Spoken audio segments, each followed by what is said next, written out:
Hey everyone, and welcome to Kognito Key. So have you ever stopped and wondered how we actually measure the terrifying, ground-shaking power of a volcanic eruption or, a massive earthquake? Well, let's dive right in, because today we are unpacking the absolutely fascinating engineering behind the devices that decode these monumental, unseen earthly forces. To really wrap our heads around how we capture these immense events, we have to look at our hero device, and that is the Seismic Transducer. Simply put, this is a highly specialized instrument used strictly for measuring the vibration of the ground. Whether it's just the gentle, everyday hum of shifting tectonic plates or the catastrophic force of a full-blown volcanic eruption, this is literally the device that solves the problem of measuring those forces. So let's look at exactly what makes this incredible piece of tech tick. Okay, so if we pop the hood and break this device down from the bottom up, it essentially relies on two raw physical components. First up, we have the spring mass damper element. Think of this as a mass suspended by a spring and a damper, which basically acts just like a shock absorber holding it up. Second, we have the displacement transducer. Now, what's truly interesting is how these two components interact with each other. The physical movement of that suspended mass is taken by the displacement transducer and, kind of magically, converted into a measurable electrical quantity. But you might be asking, how does it actually know the Earth is shaking?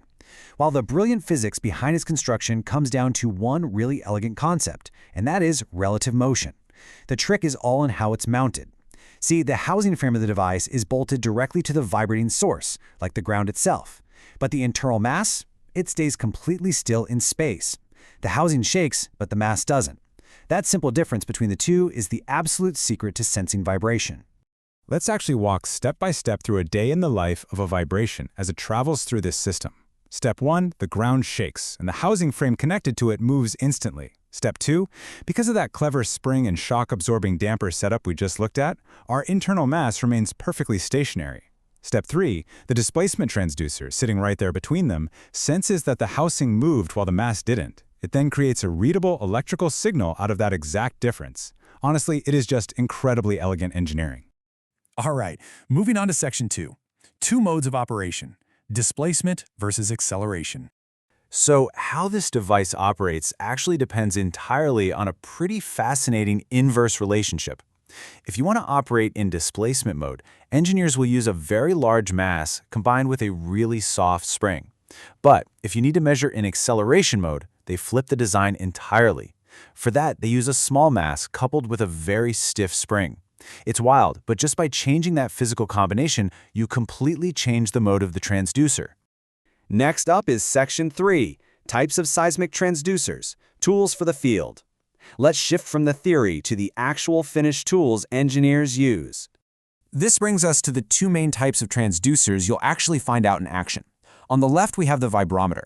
This is a low-frequency meter specifically built to measure the displacement of a body, and its frequency range relies entirely on its own internal natural frequency and damping setup. Now, on the right, we have the Accelerometer. This tool takes a totally different approach. It specifically measures acceleration, which ultimately shows us the total force acting on an object. Each one is a perfectly tailored instrument built to capture a very distinct kind of data. So, I'll leave you with this final provocative thought.